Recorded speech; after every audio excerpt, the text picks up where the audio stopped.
permanece para nós em suspenso. Tudo enfim acusa a fraqueza do nosso espírito e a miséria do nosso estado. E se pretende que o que nos interessa, não é de todo esta presença pura, mas a natureza do objeto que nos é presente, invocaremos o testemunho de todos aqueles a quem essa experiência metafísica essencial é familiar, para sustentar que é a simples presença que releva o caráter de todo objeto, que fora dessa presença o objeto mais não é do que uma sombra, um sonho ou anelo, que nela, pelo contrário, todos os objetos participam na mesma dignidade, porque cada um deles revela sua participação no ser e que por esta participação comunicamos com o ser todo inteiro considerado na sua indivisível plenitude. Ora, como não teria esta comunicação infinitamente mais valor do que a posse de todos os objetos particulares? Como não daria esta o seu ponto de perfeição ilimitável?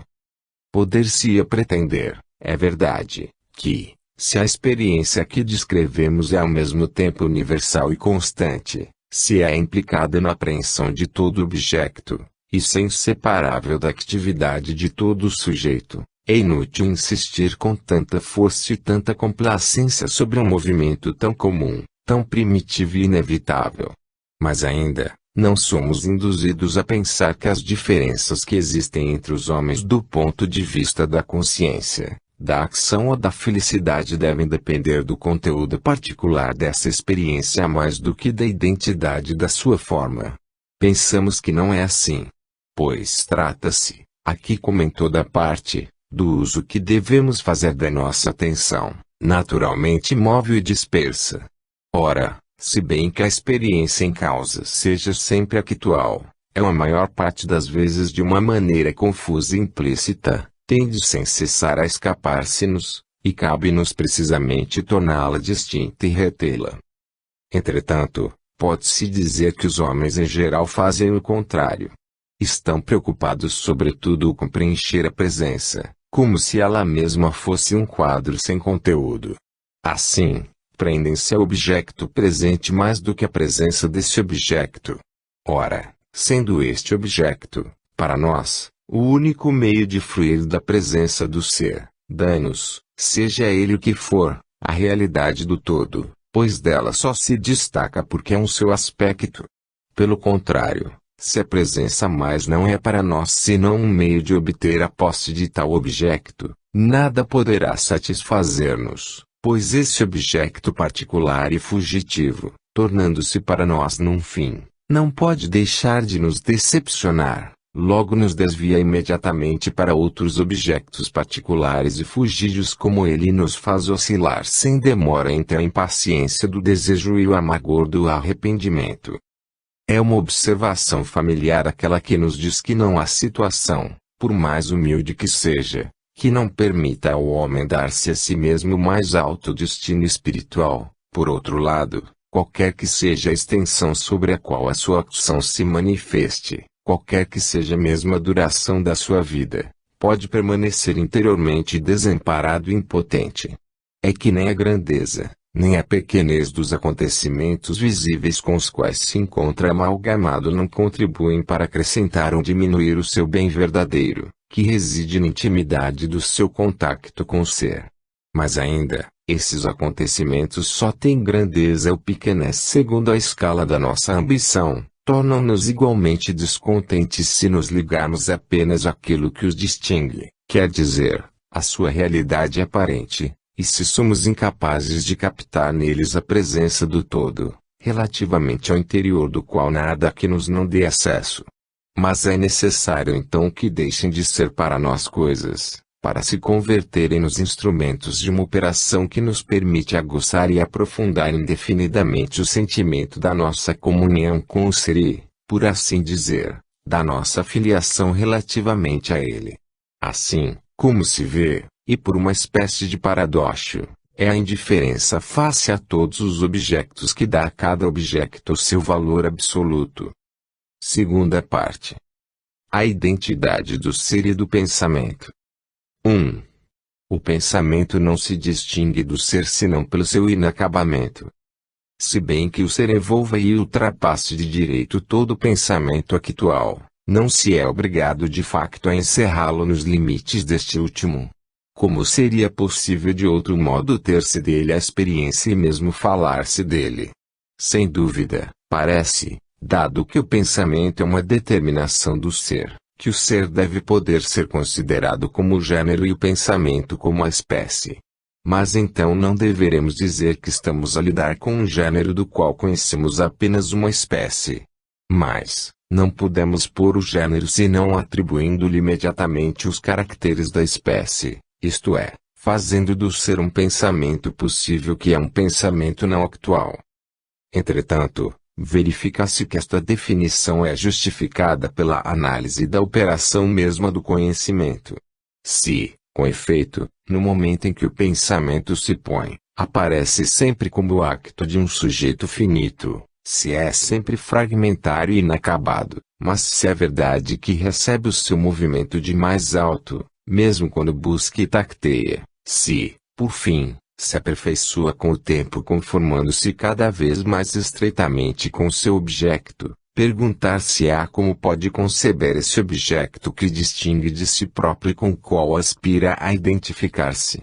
Dizendo que não pode considerar o objeto senão como a sua própria realização ou a sua própria perfeição, quer dizer-se que o objeto não está, relativamente ao pensamento, num universo separado, que não é dado ao pensamento tomar posse do objeto graças a uma espécie de repouso ou de renúncia deixando o último invadir a sua própria potência passiva e receptiva, como sustentam certos defensores da intuição, mas que, pelo contrário, o objeto não pode, no momento em que é atingido, dar ao pensamento uma satisfação plena a não ser porque se confunde com seu puro exercício, de tal modo que, se o conteúdo do real parece ter se tornado de uma transparência absoluta, é porque de facto esse conteúdo desapareceu. Só então não opõe ao espírito qualquer resistência, nem mesmo essa resistência puramente ilógica que cria dualidade.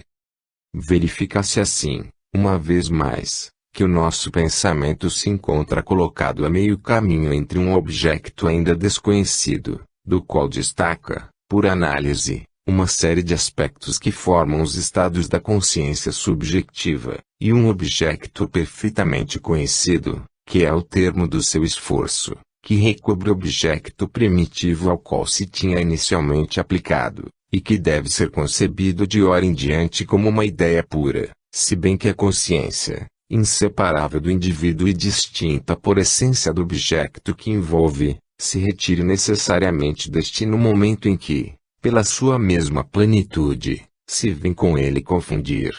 A distância entre o pensamento e o ser é pois a distância entre um pensamento inacabado e um pensamento acabado, entre um pensamento que se busca e um pensamento que se encontra. Compreende-se, pois, porque é que há entre a ideia e o real ao mesmo tempo homogeneidade, distinção e ligação. Há entre eles homogeneidade, ou noutros termos apenas o semelhante pode conhecer o semelhante, pois o pensamento deve participar do ser e o ser ao qual o pensamento se aplica não pode ser ele mesmo o pensamento senão como um pensamento sem limitação. Há entre eles uma distinção, pois esta distinção é a condição sem a qual um pensamento individual, limitado e imperfeito, mas capaz de progresso, quer dizer uma consciência, não poderia constituir-se. Por fim, a ligação entre estes dois termos é a lei segundo a qual, no seio de um pensamento total, se insere um pensamento particular que recebe do primeiro ao mesmo tempo a sua origem e a sua essência, mas que se move no tempo e que, para tornar sua atividade primitiva na qual participa, deve romper a unidade desta opondo-se ao pensamento e procurar seguidamente uni-los empiricamente num admirável circuito, sempre recomeçado e sempre incapaz de ser fechado, que constitui a comovente vida de todos os espíritos finitos. 2. O pensamento do ser traz já em si o ser mesmo que pensa. No momento em que o pensamento se distingue do ser para nulo revelar, é necessário, no entanto, que o consideremos como possuindo em si mesmo o ser, quer dizer, como sendo de antemão uma determinação do ser. Assim, dado que o pensamento do ser é também ele um ser, deve possuir relativamente ao seu objeto uma competência e um privilégio que a ideia de homem nunca possuirá, não apenas no que diz respeito à ideia de ser, mas mesmo com respeito ao homem. É devido a esta característica que o pensamento do ser acusa de um lado a sua potência e a sua fecundidade, de outro a sua distinção relativamente a todos os pensamentos particulares aos quais deve fornecer necessariamente uma garantia e um ponto de apoio. Encontramo-nos aqui em presença do círculo vivo no qual nosso pensamento se enclausura a si mesmo desde a sua origem em cada um dos seus movimentos. Este círculo é o verdadeiro termo primitivo que toda a filosofia busca inicialmente para dar um fundamento sólido à série das operações do pensamento, mas é um termo que não convém esquecer uma vez encontrado, no momento em que se percorre sucessivamente no tempo os outros anéis da cadeia. Justifica todos os actos particulares do nosso espírito, que o implicam, mas que o dividem. Está constantemente presente em cada um deles. Pode-se enunciar sob a forma seguinte: o pensamento do ser é adequado porque é recíproco do ser do pensamento, ou, noutros termos, porque é necessário inscrever no mesmo ser a sua operação e o seu objeto. No momento em que se insiste, como se faz sobretudo depois de Descartes, no interesse que apresenta a descoberta do pensamento por si mesmo, não se aprecia devidamente o verdadeiro alcance dessa descoberta, que não é tanto de dar ao nosso ser próprio um caráter puramente subjetivo, mas o de lhe abrir um lugar, graças a essa forma subjetiva, no interior do ser absoluto cuja presença nos é então revelada pela revelação da existência mesma do nosso eu. É uma das ilusões mais curiosas da inteligência crer que, quando encontramos o pensamento, precisamos de um novo esforço do próprio pensamento para que atinja o ser através de uma espécie de salto perigoso que daria para fora das suas próprias fronteiras. É igualmente impossível defender que o ser é transcendente ao pensamento e que o pensamento, permanecendo fechado em si mesmo, é incapaz de encontrar alguma vez o ser, dado que o pensamento não se pode pôr sem pôr o seu ser, quer dizer, sem pôr o ser indivisível que determina. Entretanto, a maior parte dos homens considera uma existência de pensamento como não sendo existência alguma, e busca o verdadeiro modelo da existência na limitação que o pensamento recebe no momento em que choca com os dados da sensibilidade.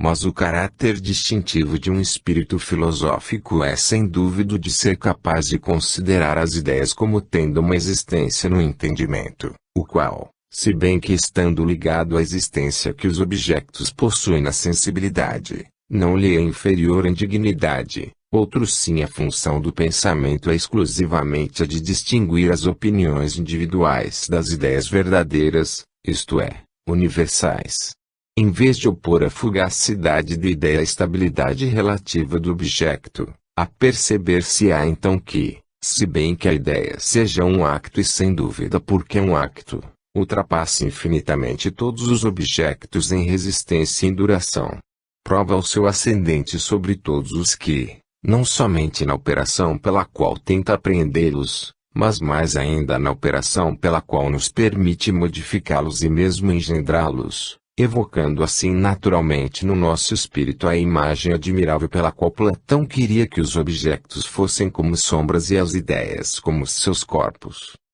Uma vez pois que se consolidou esta certeza que o pensamento ou ideia era uma existência real, digamos simplesmente uma existência como as outras e nem mesmo uma existência privilegiada, pois é algo de singular que a existência privilegiada do pensamento não seja utilizada senão para destruir, em vez de fundar, a noção de existência em geral, uma vez que, revertendo o argumento familiar a todos os pensadores idealistas, haja o hábito de considerar não somente todos os seres como pensamentos, mas todos os pensamentos como seres, não nos contentaremos com pôr o pensamento do ser no mesmo plano de todos os outros. Reconhecer-se-á que tem um valor absoluto e que é a única ideia que é necessariamente adequada ao seu objeto. Toda ideia geral possui, com efeito, um excesso de potência que lhe permite exceder o seu objeto e um defeito de riqueza, pelo qual permite ao objeto, por sua vez, transcendê-la. Mas é contraditório que a ideia simples do ser possa exceder o ser, pois nada o excede, o ser por ele cedida dado que ela mesma o contém, desempenha, pois, relativamente ao ser, ao mesmo tempo, o papel de continente de conteúdo. Há entre ela e o seu objeto uma espécie de reciprocidade, o que significa que há de entre todas as ideias a única que é ao mesmo tempo uma intuição. Todas as outras ideias evocam, distinguindo-se ao menos teoricamente do seu objeto e por maioria de razão do ser do seu objeto, uma imagem entre o possível e o real que a ideia do ser total abole necessariamente. Mas, se as ideias tomadas em si mesmas são seres, este mesmo caráter basta para que a ideia do ser adquira um privilégio ao qual as outras não podem pretender, pois ao dizer que a ideia de ser é um ser, obtém-se entre a representação e o objeto uma exata sobreposição, que não poderia ser realizada nem pelo pensamento do azul, nem pelo próprio azul, nem pelo pensamento da árvore, que não é em si mesmo uma árvore. Sabemos, por outro lado, que nada se ganha ao dizer que o ser ao qual o pensamento se aplica é diferente do próprio ser desse pensamento. Onde quer que se encontre o ser, encontra-se todo inteiro porque a sua noção é simples e indecomponível. E como não se pode distinguir o ser e o todo, é evidente que o ser do pensamento, mesmo se qualificado num segundo momento como o acto de um sujeito, deve se identificar com o ser sobre o qual se aplica o pensamento, mesmo se qualificado correlativamente como objeto desse acto ou como um estado desse sujeito. 3. A ideia do ser contém todas as ideias particulares. Dir-se-á que, qualquer que seja o modo como o ser possa ser considerado, é sempre o pensamento que o considera e que este não deve por consequência atingir sob esta designação mais do que uma ideia e mesmo a mais abstracta de todas. Assim, atribuindo ao pensamento uma espécie de ascendente em relação ao ser, do qual se faz um objeto para o pensamento, é-se levado a olhar o ser como uma ideia particular entre muitas outras. O problema metafísico põe-se então sob a forma seguinte: entre todos os termos possíveis do pensamento, há um que mereça propriamente o nome de ser. Qual é este termo e que direito temos nós de opor? Para que o ser se torne numa ideia particular é necessário defini-lo, quer dizer limitar a sua ideia de qualquer modo, opondo-o a qualquer outra ideia que seria limitada de modo diferente. Mas esta iniciativa choca com dificuldades inultrapassáveis. Pois se tenta apreender o ser sob a forma de uma ideia independente, distinguindo-a de todas as outras ideias que formam justamente o seu conteúdo, vê-se essa ideia empobrecer pouco a pouco, depois volatilizar-se e desaparecer. Tornar-se impossível determiná-la, dado que todos os caracteres que se tentaria atribuir seriam objeto de qualquer outra ideia particular. Assim a ideia de ser seria a mais deficiente de todas e, por uma espécie de paradoxo, seria a mais distanciada do seu objeto e a mais próxima do nada. No entanto, não é por isso que se deixa de opor o nada ao ser. Mas isto não pode ser feito senão conferindo agora àquele qualquer realidade, ao menos como objeto de pensamento. Torna-se, assim, o acto positivo pelo qual a ideia de ser é negada. E, desde logo, é-se naturalmente inclinado a introduzir entre o ser e o nada uma série de termos intermédios que exprimem precisamente toda a riqueza do mundo. Entre a simples afirmação e a simples negação, vêm posicionar-se todas as operações mistas que participam de um e do outro e pelas quais apreendemos todos os objetos particulares. Mas isto são artifícios da lógica pura destinados a dar-nos a ilusão de reconstruir o mundo no abstracto, quando nada mais fazemos do que introduzir nele a nossa atividade concreta e participada. É evidente que não nos devemos espantar se de uma tal concepção nenhuma ideia assim isolada possa coincidir com o ser, a ideia do ser menos ainda do que todas as outras, se bem que todas, mesmo a ideia do nada, participem do ser. É que, na realidade, É necessário distinguir tantas formas do ser quantas os termos aos quais o pensamento se aplica. Neste sentido, todo objeto de pensamento em si mesmo um ser, mesmo nada, dado que não se pode nomear sem ter dele uma ideia actual, havendo contradição em querer opô-lo ao ser e por conseguinte em querer pô-lo fora dele. De um modo mais geral, todos os termos que se distinguem do ser são seus aspectos. Todas as ideias abstractas são obtidas por uma análise do ser, mas o ser que as contém todas e que é o princípio vivo da sua separação e do seu acordo é também a única ideia que não é nem separada nem abstracta. Assim, perguntando qual é o termo ao qual o ser convém, inverte-se de uma maneira ilegítima o verdadeiro problema, pois o ser não é um termo especificado, mas cada termo é uma especificação do ser total.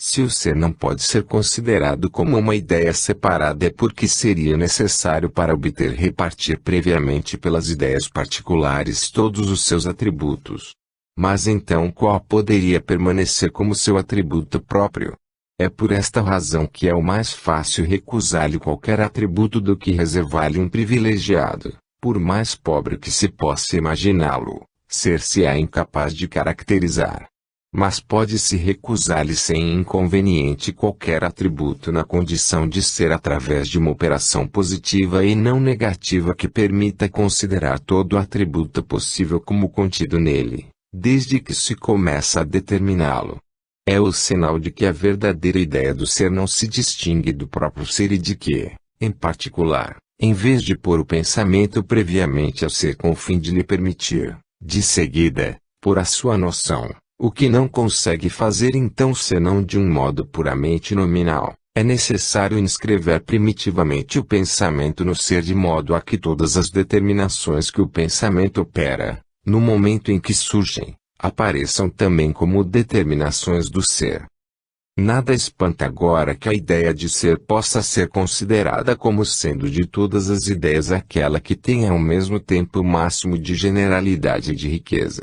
É que precede ao mesmo tempo a divisão do mundo em indivíduos independentes e a sua divisão em ideias distintas, é a fonte comum de onde bebem estes dois tipos de divisão. Poder-se-á defini-la tanto como uma ideia perfeita, isto é, a única ideia que é capaz de se juntar ao concreto, quanto como um indivíduo perfeito, quer dizer, o único indivíduo capaz de gozar de uma independência absoluta. É que a ideia de um ser puro é precisamente a ideia de uma atividade cuja operação, não recebendo limitação alguma, não se oporia a qualquer outra, dado que contém na sua unidade a eficácia de todas com a lei mesma da sua oposição, e não conheceria portanto qualquer recomeço uma vez que, desde que se exerce, atinge imediatamente a perfeição plenária do seu exercício. Dizer agora que esta ideia é minha, é dizer não apenas que é o princípio actual que permitirá ao meu pensamento individual renovar infinitamente a sua operação participada, mas que o meu pensamento se individualiza através da sua ligação a um corpo privilegiado que lhe fornece ao mesmo tempo o centro original da sua perspectiva e a sua coloração afetiva, de tal modo que não podendo eu pensar algo que não seja o ser, é também necessário que, em cada instante, eu sinta que sou eu quem o pensa. 4. O ser é a totalidade do possível. É necessário definir o ser não como o que é conhecido, mas como tudo que pode sê-lo, ou ainda como objeto absoluto de um pensamento adequado e, porque este pensamento se confunde com seu objeto, como pensamento perfeito. Apreende-se bem aqui a originalidade dos dois termos absoluto e perfeito ao mesmo tempo que a sua relação. O absoluto é anterior ao pensamento individual, mas fundo e é por esta razão que este é relativo. A perfeição é o termo para o qual tende o mesmo pensamento individual através da série infinita das suas operações, que não poderia terminar senão desaparecendo ele mesmo. Permanece imperfeito tanto tempo quanto tiver uma existência separada. Mas uma tal concepção não se confina a uma realização prévia legítima e puramente verbal de tudo possível. Não consiste em recolher e em solidificar num termo único e transcendente, ser absoluto o pensamento perfeito, todos os actos de conhecimento que todos os seres limitados poderão alguma vez realizar? O que mais choca os empiristas nas ideias de Platão ou na substância de Spinoza é sem dúvida que estes dois filósofos, em vez de tomar como modelo do ser o fenômeno, apoiaram este numa realidade mais estável mas também mais rica e mais fecunda, se bem que não ultrapasse no entanto todos os fenômenos senão apenas pela superabundância das possibilidades, da qual cada fenômeno exprime uma manifestação particular e isolada. Evita-se assim fazer do ser um termo abstracto obtido por um processo de generalização, com o fim de nele acumular, em virtude de uma simples operação de linguagem, todas as propriedades que a experiência nos revelará nele, sucessivamente. Entretanto, o possível está ligado ao ser mais intimamente do que se crê. Em primeiro lugar, é um ser de pensamento, o que quer dizer não que não é um ser verdadeiro, mas que é um ser do qual o pensamento mal começa a tomar posse. É mesmo porque o pensamento mais não faz do que aflorá-lo que é considerado como uma pura criação do pensamento, opondo-lhe o ser actual, quer dizer, um ser mais bem determinado e do qual o pensamento já reconheceu alguns caracteres essenciais. Pois o pensamento sente-se mais livre no seu primeiro ímpeto do que no seguimento das iniciativas necessárias pelas quais se decalca sobre o real para o recobrir com fidelidade, parece, à medida que o se enriquece, que procura repelir e perder pouco a pouco, pelo excesso próprio da sua atividade, a subjetividade que era inseparável do seu primeiro acesso à existência. A mais, o possível não é somente um acto de pensamento indeterminado e que se encontrará esquecido quando o pensamento atingir o real. Não somente este acto inicial permanece presente em todos os actos ulteriores que o desenvolvem, mas estes mesmos actos ulteriores exprimem, cada um por sua conta, um sistema de possibilidades mais complexo. No momento em que o pensamento capta um objeto, a operação pela qual este objeto é apreendido, enquanto se distingue deste objeto, constitui precisamente a possibilidade deste objeto. Assim o possível revela-se-nos através da atividade do pensamento considerada tanto no seu movimento como na multiplicidade indefinida das suas operações. Confunde-se com a existência mesma de um pensamento total, seja tendo em vista a integralidade da sua potência, seja encarando-se todo o detalhe das manifestações pelas quais aquela se exprime. Mas então a distinção entre o ser e o possível é abolida. No ponto a que chegamos, por o ser é por todo o possível. Este possível não é de modo algum abstracto, dado que é idêntico à universalidade do ato puro, não se torna um possível imperfeito a não ser pela participação imperfeita de determinado ser finito, se bem que dando o ser a todos os indivíduos, a todas as suas operações, a todos os seus estados, a todos os fenômenos aos quais se aplicam, não lhes dá senão um bem do qual goza eternamente. A oposição do possível e do ser, como a do objeto e do pensamento, é pois produzida pela individualidade, e o intervalo que os separa pode ser considerado como a condição do seu nascimento, em si não tem significado. Mas ainda, como se poderiam conceber os objetos não percebidos senão como os objetos possíveis de um pensamento que no instante não se exerce, e por consequência o pensamento que não se exerce senão como capaz de actualizar todos os objetos reais para além da esfera do pensamento que se exerce. Aconteceria mesmo, se quisesse confundir o ser, como se faz frequentemente, com a actualidade do dado, que tudo seria então representado de um modo mais adequado pela ideia do possível do que pela ideia do ser, mas esta representação não seria, no entanto, válida senão aos olhos de um indivíduo finito, e este não deixaria de reconhecer que todo este possível, que marca relativamente a seus limites da sua participação, possui face ao seu ser participado uma dignidade e uma eficácia singulares, pois é nele que bebe o ímpeto da sua atividade e a matéria do seu porvir. A mais, poder-se-ia dizer, por uma espécie de inversão, que se, no que respeita ao ser finito, O ser total parece uma pura possibilidade. Inversamente, no que diz respeito ao ser total, o qual permanece sempre inalterado, qualquer que seja o destino dos seres finitos que abriga no seu seio, estes permanecem, mesmo quando se actualizam, possíveis sempre disponíveis e que podem sempre ser repostos em jogo. Mas admitindo, como se faz frequentemente, que o possível é mais rico do que o ser, deixa-se entender que o ser pode ser considerado como exprimindo somente um aspecto do possível. É o contrário que é verdadeiro. Os possíveis particulares são sempre tirados do ser, são obtidos pela subtração das suas determinações. Não são distinguidos uns dos outros senão para permitir ao indivíduo participar no ser através do duplo jogo da sua inteligência e da sua vontade, constituindo livremente a esfera do seu conhecimento ou a da sua ação. Mas isso mesmo obriga-nos a afirmar que todos os possíveis reunidos não se distinguem já do próprio ser. E pode-se dizer então que o caráter mais profundo do ser é precisamente a possibilidade viva pela qual não cessa de se realizar.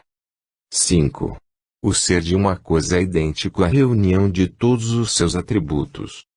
Pode-se recear que os caracteres que atribuímos ao ser não pareçam de todo respeitar a distinção clássica entre a noção de existência e de realidade. Com efeito, pensa-se em geral que se a existência é sempre idêntica a si mesma, é porque é abstracta e a mais pobre de todas as noções, enquanto a realidade, que ao contrário é plenamente determinada e indiscernível da totalidade do concreto, deve receber uma infinidade de formas diferentes todas irredutíveis umas às outras. Assim, a existência poderia ser aplicada, como todas as noções gerais, a uma multiplicidade infinita de objetos, mas não poderíamos apreender tal objeto real senão numa experiência particular especificamente diferente de qualquer outra. Ora, o que procuramos atingir com efeito, é a noção de existência pura, mas cremos que, aí onde a existência é dada, a realidade também o é. E sobre este ponto estamos de acordo com o senso comum contra a especulação. Não se pode falar da existência de uma coisa sem ao mesmo tempo admitir a presença nela da totalidade das suas determinações. Ora, se se supõe contrariamente que a existência é um simples esquema conceptual ao qual é necessário juntar, para lhe dar um valor concreto, um conjunto de qualidades, admite-se de um modo contraditório que se pode pôr uma existência pura que não seria a existência de coisa alguma, nem mesmo a existência de uma ideia, dado que uma tal existência seria concreta e plenária na sua ordem, mas uma pura existência em ideia, a qual se conferiria de seguida uma espécie de existência nova que seria a única existência real, no dia em que se enriquecesse com atributos que, sem participar primitivamente no ser, seriam capazes no entanto, unindo-se àquela existência abstracta, de engendrar a existência concreta.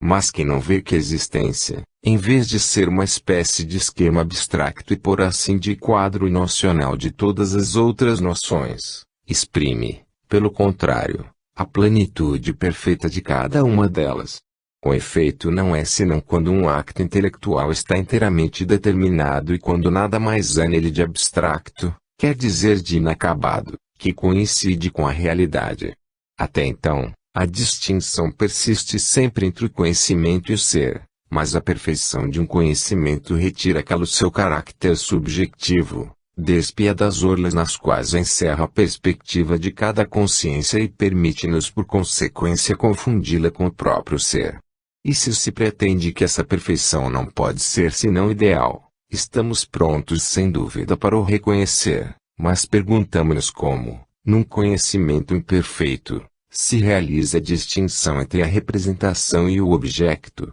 se não considerando o objeto como uma representação que seria perfeita. Não nos devemos espantar, em seguida, se a noção de consciência implica sempre uma limitação do ser pensante sem a qual a representação e o objeto representado seriam indiscerníveis. Mas desde logo dá-se conta de que o ser é sem dúvida a mais rica de todas as noções, dado que não podemos empregar este termo legitimamente senão quando o conhecimento nada mais encontra para acrescentar a imagem que realiza do real. É que então, em vez de nos encontrarmos em presença de uma imagem, nos encontramos em presença do próprio real. Objectar-se-á que, se esta ideia da completude se confunde com a ideia mesma do ser, não é uma só ideia do ser mas uma infinidade, tantas espécies de ser quantos os objetos diferentes formados por um conjunto definido de atributos particulares. Mas não se pode desconhecer que a noção de completude permanece a mesma quaisquer que sejam os diferentes elementos cuja reunião constitui precisamente aos nossos olhos cada objeto individual.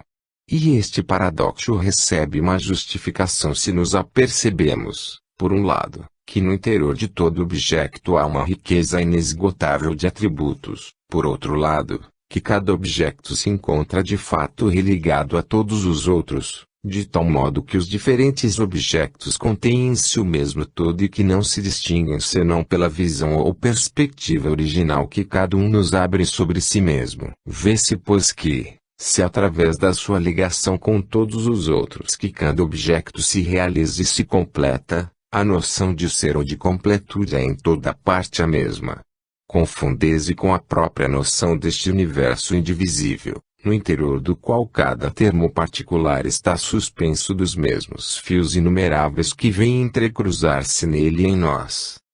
Em resumo, apreender o ser de uma coisa, é aprender a sua perfeição própria, que não difere da perfeição do todo de que faz parte. E por consequência esta noção da existência, que é na aparência a mais exígua de todas, exprime ao mesmo tempo o último ponto que pode atingir o enriquecimento de uma noção qualquer, assim que deixa de ser abstracta. No ponto ao qual se acabou de chegar, a existência não é mais uma coisa, retoma a identidade com o acto infinitamente fecundo com o qual se tinha identificado antes de a análise ter posto ao nosso alcance a diversidade dos aspectos do mundo. Pois é somente a um acto que se pode pedir que apresente essa unidade de uma indivisível cuidade no interior da qual é necessário tornar mais íntima a infinidade das determinações pelas quais, em cada instante, actualizamos, sob a forma de um dado particular e limitado, as diferentes etapas da nossa vida participada.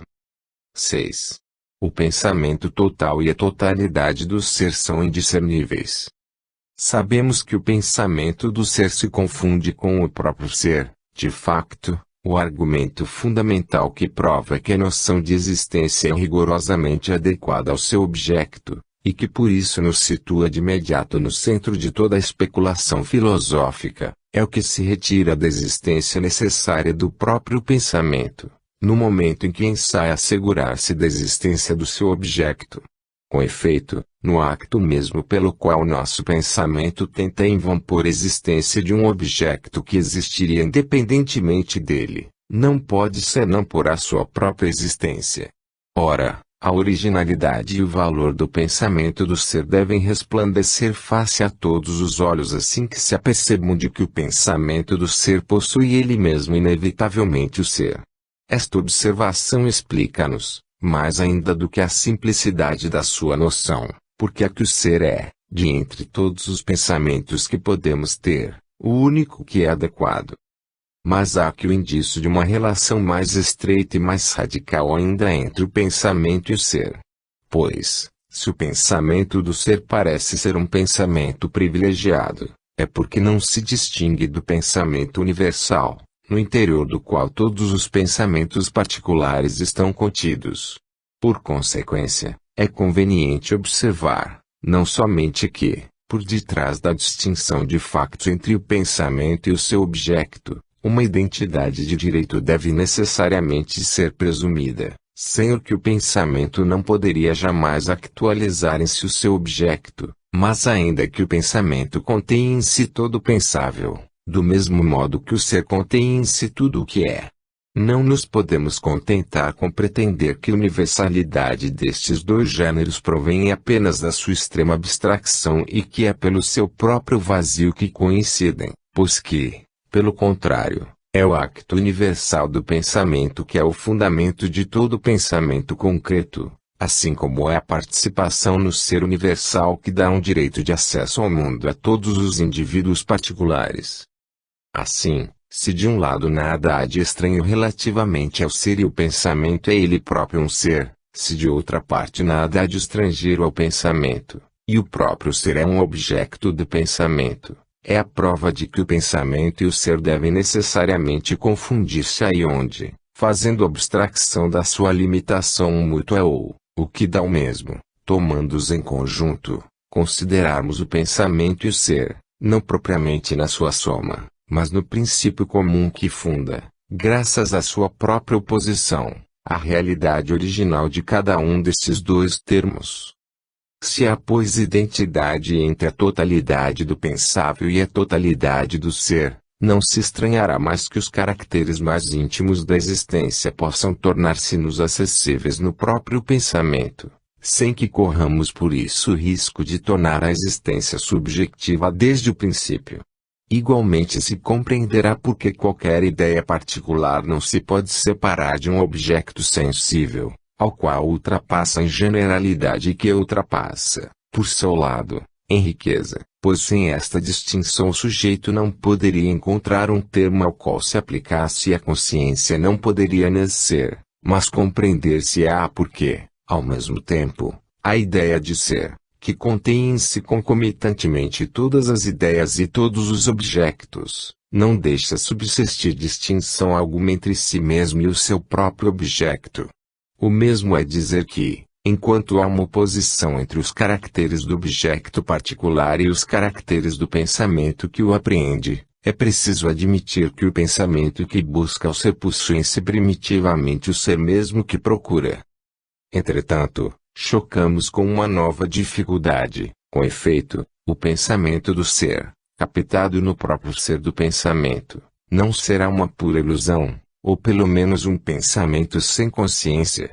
Pois a dualidade do acto e do objeto é, parece, uma condição sem a qual a consciência deva desaparecer. Assim, ver-se o ser escapar ao pensamento em razão da sua própria presença no acto de pensamento, tão seguramente quanto lhe escapava no objeto de pensamento, tornando-se, segundo o idealismo, uma pura representação. De facto, não se trata mais aqui, para o pensamento, de buscar aproximar-se mais e mais de um ser distinto de si com o qual não pode sem dúvida jamais identificar-se, sob pena de se dissipar. Se a experiência de um objeto nunca é distinta desse mesmo objeto, isso é o pensamento desse objeto que se distingue da sua existência. Vê-se imediatamente que se pode aplicar facilmente o primeiro princípio ao pensamento, que não pode ser distinguido da existência do pensamento. Quanto ao segundo princípio, não é possível que haja um pensamento do pensamento diferente da existência do pensamento, nem por consequência da existência em geral, pois este pensamento é necessariamente o mesmo que o pensamento que pensa. Se há aqui entre os termos que se opõem uma reciprocidade, um círculo, ou uma regressão que vai idealmente até o infinito, é porque entre o pensamento pensante e o pensamento pensado há uma distinção de razão, mas não há qualquer distinção real. É pois o indício que o pensamento pensante e o pensamento pensado se recobrem do mesmo modo que o ser do pensamento e o pensamento do ser. Por conseguinte, poder-se-á dizer ainda, em certo sentido, que o pensamento adequado ao ser é um pensamento sem consciência, mas é porque, ultrapassando com efeito a consciência, se bem que implicado por ela, é idêntico ao próprio ser, quer dizer a esse termo comum do qual toda a consciência recebe ao mesmo tempo a eficácia da sua operação e objeto ao qual se aplica. É pois porque o ser está demasiado próximo do pensamento, pois ainda faz parte dele no momento mesmo em que dele se distingue para o envolver, que lhe parece que este último não o percebe. E, de facto, o pensamento não poderá nunca ter do ser uma representação que possa realmente projetar defronte de si. Mas é o indício da sua potência a respeito do ser e não da sua enfermidade. Pois o conhecimento é um esforço para possuir o ser e, Se não pode nascer de outro modo que não seja parecendo distanciar-se para o contemplar como a um espetáculo, morre do excesso mesmo da sua perfeição, pois que atingindo seu objetivo é necessário que venha de novo a confundir-se com ele. No entanto, esta oscilação infatigável e este perpétuo movimento de vai e vem entre um pensamento que nunca se esgota e um objeto que não cessa jamais de o prover, permitem precisamente introduzir entre estes dois termos, que de direito se recobrem, as operações particulares de uma consciência que opõe e sobrepõe em cada ponto a ideia, pela qual o objeto é apreendido, ao objeto, pelo qual a ideia recebe uma determinação e um conteúdo. 7. O ser é um acto omnipresente, não uma soma. O ser pode ser considerado de dois pontos de vista segundo se intente abarcá-lo na multiplicidade infinita dos objetos aos quais a sua noção se aplica, ou segundo se intente captar em cada um deles a multiplicidade infinita dos caracteres que o pensamento aí descobre, sucessivamente. Nestas duas operações afirmar-se-á que se trata apenas de uma passagem ao limite, pelo menos se partir da experiência do particular traço, e que uma passagem ao limite é sempre hipotética, poder-se-á mesmo dizer quimérica. Também não é juntando, por um lado, objetos finitos que se atingirá ao ser total, ou a própria existência do universo, nem juntado, por outro lado, os caracteres particulares que se alcançará jamais o ser individual, ou a plena realidade de uma parcela qualquer do concreto. Mas esta impossibilidade de alcançar o ser através de operações de totalização, e, no entanto, a necessidade de opor, provam precisamente que a sua noção é primitiva e que a descoberta dos seus diferentes aspectos é um efeito da análise. Ora, não há vários modos de entrar no ser, e a identidade da noção de ser, que permanece sempre misteriosa se o ser for definido através de uma síntese de termos, todos diferentes, destinada a dar conta do seu advento, explica-se melhor se a existência de cada termo aparece como uma delimitação do mesmo todo, quer dizer, como um testemunho da presença de todos esses termos num universo único. Assim, não há diferença de natureza entre o todo do universo, que chama a existência a todos os indivíduos que o realizam, e o todo do indivíduo, que não somente deve inscrever-se no todo do universo, mas que o exprime à sua maneira e o convoca à existência para se manter. É a razão pela qual os filósofos estão de acordo em admitir que o todo se encontra presente em cada uma das suas partes, o que pode ser tornado inteligível, na consideração do universo material, observando que cada ponto é um nó de relações que reúnem esse ponto a todos os outros e, na consideração do universo espiritual, observando que nenhum pensamento particular se basta e que cada um deles implica a todos os outros. Está aí o indício de que, se o ser deve ser necessariamente identificado com o todo de que falamos não é uma coletividade, pois supor-se então em qualquer termo anterior ao todo que, multiplicando-se, fundaria a sua realidade, é necessariamente dada em cada ponto na sua integralidade como uma verdade única e plenária, da qual todas as determinações particulares exprimem a riqueza, mas limitando-a isso sem jamais esgotar. Este todo deve ser concebido como uma unidade anterior a todas as análises e que funda a sua possibilidade. Se a síntese pela qual buscamos reconstruí-lo chegasse um dia a cumprir-se, atingiria o ponto derradeiro onde haveríamos resolver-se num acto único de pensamento, o único capaz de dar uma existência perfeita e indivisível ao universo inteiro e a todos os indivíduos que envolve e que contribuem incansavelmente para o formar. Mas se é útil considerar sempre a ideia do todo, de modo a que a unidade do ser não cesse de nos ser presente, não seríamos capazes, no entanto, de não reconhecer que a mera consideração da extensão do universo arriscaria dispersar-nos, ao convidar-nos a abandonar cada uma das formas particulares do ser, desde o primeiro encontro, a fim de correr sem descanso de umas para as outras. Também é bom lembrarmos logo após que o todo está presente em cada uma delas e que se trata para nós de poder encontrá-lo aí graças a um olhar assaz penetrante. Neste sentido, poder-se-ia dizer que os espíritos mais fortes são aqueles que captam o ser na sua simplicidade mais do que na sua variedade, que buscam não um conhecimento em largura, que se obtém percorrendo para os reunir o maior número possível de aspectos do real, mas um conhecimento em profundidade, que se obtém banindo toda a vã curiosidade,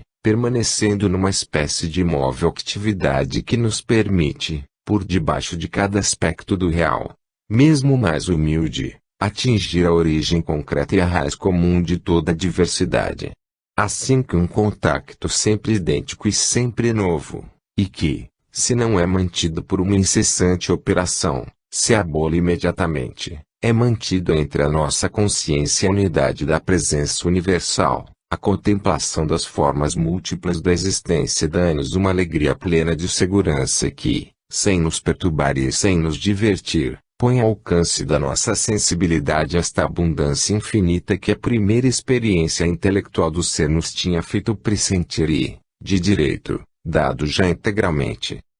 Aquele que espera alcançar o ser fazendo recuar indefinidamente, através de um movimento impaciente, os limites do seu horizonte, embrenhase numa série indefinida de aparências que o decepciona e o torna escravo. Mas cada um de nós encontra o ser em cada ponto, se consente em exercer um acto com o qual lhe cabe identificar-se que o torna indiferente aos estados, se bem que cada estado receba deste acto toda a sua recompensa ilustre, cingindo sempre entre limites, a sua fecundidade sem medida. 8. Mais do que conter todas as diferenças, a presença fundas. Definindo-se pela pura presença expomos-nos a censura de lhe recusar qualquer determinação particular, mas toda a determinação é abstracta e não se realiza senão inscrevendo-se, no meio de todas as outras, no interior de uma presença idêntica. Por consequência, parecendo esvaziar a noção da presença de todo o conteúdo, em vez de fazer dela a presença de nada, faz-se dela, ao contrário, a presença de tudo. Pois o todo não pode ser distinguido da própria presença, do mesmo modo que dela podem ser distinguidos os seres particulares. O todo é a presença totalmente pura, esta não se lhe junta, basta que a presença seja dada para que o ser seja também dado todo inteiro na simplicidade perfeita da sua posição, assim como na riqueza infinita das suas determinações possíveis. Mas é necessária uma firme entrega a esta presença para dela haver emergir por análise todas as formas do real. Se se crê poder alegar contra o valor objetivo da simples ideia da presença, a impossibilidade de a separar de qualquer termo definido, é porque dá existência a todos os termos definidos. Assim é necessário justamente que dê a ilusão de inicialmente não ser a presença de coisa alguma, a fim de poder vir a ser a presença de tudo, assim que as operações particulares do conhecimento tenham começado a exercer-se. Como poderia, com efeito, vir a ser a presença de tudo se originalmente fosse preciso limitá-la determinando a natureza do ser a qual convém? Vincular-nos-emos, pois, a manter o caráter vazio da presença, a fim de não confundir o ser com uma coisa, mas de poder explicar através dele como todas as coisas vêm a ser de facto coisas. Compreender-se-á também porque não se vê a existência, mas apenas os seus aspectos. O erro comum à maior parte das teorias do ser provém precisamente de que se quer realizar o ser num objeto distinto de todos os objetos particulares, o qual seria manifestamente desprovido, em si mesmo, de toda a realidade. Mas esforçamo-nos por mostrar que o ser é o caráter idêntico que faz com que existam objetos. E se este caráter é também o acto pelo qual se encontram postos, compreende-se que só será visível um aspecto variado que poderá revestir este acto para seres limitados que, mantendo com ele uma multiplicidade de relações, nunca coincidem com ele. É no entanto notável que cada ser individual, precisamente porque participando sempre no ser permanece sempre em contato com ele da mesma maneira, não deixa jamais ferir a sua fé na simplicidade perfeita dessa noção, no momento em que dela percebe, na experiência, as manifestações mais heterogêneas. Diremos então que a presença do todo é anterior à distinção do sujeito e do objeto, mas que os compreende em si, ou ainda que lhes permite nascer, opondo-os e pondo-os de acordo. Entretanto, para tal é necessário que se considere o todo como vazio de todos os caracteres particulares que nele descobre uma análise sempre inacabada. É preciso que estes não estejam de modo algum nele sob uma forma separada, de modo a permitir a todos os indivíduos, discernindo-os, constituir nele a sua própria natureza. O todo é também a raiz de onde brotam todas as qualidades, como um feixe infinito, no interior do qual cada ser finito assegura o seu próprio desenvolvimento autônomo, isolando algumas de entre aquelas com as quais se identifica. 9. O ser puro é que tudo, nada de particular. A noção do todo não pode ser formada por uma acumulação de elementos finitos a qual seja possível por fim, e não é também um infinito que nos extravasa e nos escapa. É o fundamento e não a soma dessa multiplicidade de objetos, que só se descobre tardiamente, pela análise, e que nunca se acaba de enumerar. Na realidade o ser contém todas as diferenças e abole-as todas. Recorde-se, a este propósito, a oposição clássica entre a teologia positiva e a teologia negativa. A primeira obriga-nos a afirmar de Deus e a segunda a negar dele todos os caracteres que podem ser observados em cada uma das formas particulares do ser. Pois tudo que nelas há de real deve estar em Deus, como no princípio que o funda, e tudo que nelas há de finito, e sem o qual é impossível distingui-las umas das outras e por consequência defini-las dando-lhes um conteúdo, deve ser excluído da natureza divina. De tal modo que a ideia de Deus poderá ser considerada, relativamente ao mundo onde se encontra, a nossos olhos, toda a realidade cognoscível, tanto como uma totalidade infinitamente preenchida quanto como uma vacuidade infinitamente fecunda. A mais, a antinomia do ser e do nada deve encontrar aqui a sua solução. É evidentemente absurdo querer fazer entrar o nada num juízo de existência. E a única afirmação metafísica que talvez seja impossível de contestar seja a de Parmênides, que o ser é e que o nada não é. Do mesmo modo todo juízo negativo é um juízo positivo dissimulado. Ao dizer que não é, queremos dizer que é um termo que não tem as propriedades que se lhe atribuíam, mas que tem outras. Se agora é verdadeiro dizer-se do todo que não tem caráter algum daqueles que podemos atribuir aos objetos particulares na nossa experiência finita, se bem que os contém indivisivelmente na sua unidade, como princípio que permite a análise descobri-los e, por assim dizer, formá-los, opondo-os, não se estranhará que nele as duas ideias de ser e de nada pareçam identificar-se, uma vez que é necessário negar dele cada uma das formas do ser para que possa igualmente dar o ser a todas.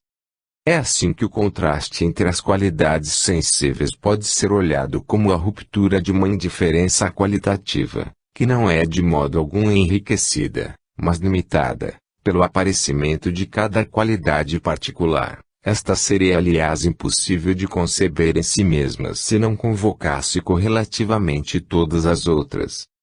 Tomando um exemplo ainda mais restrito, o silêncio será definido como uma espécie de síntese compensatória de todos os ruídos. Cada ruído romperia o silêncio, rompendo por assim dizer a sua unidade. É pela sua distinção relativamente a todos os outros ruídos, é opondo-os-lhes, que poderia ser recolhido pelo ouvido, que é, também ele, um instrumento de análise. Mas a soma de todos os ruídos, a essência comum da qual foram retirados e que dividem, ultrapassa ela mesma infinitamente a capacidade do ouvido e deve ser necessariamente para este indiscernível do silêncio.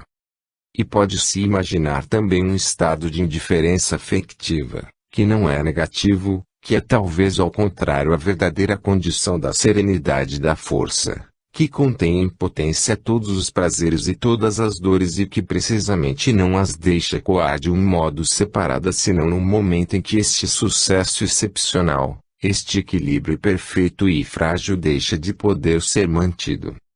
No mesmo sentido, enfim, os místicos descrevem o êxtase como uma eliminação de todas as diferenças, mas que as compreende a todas e que de algum modo é sua fonte e a sua confluência. Terceira parte. A dualidade do ser e do pensamento. 1. O pensamento discursivo inscreve no ser todas as suas operações,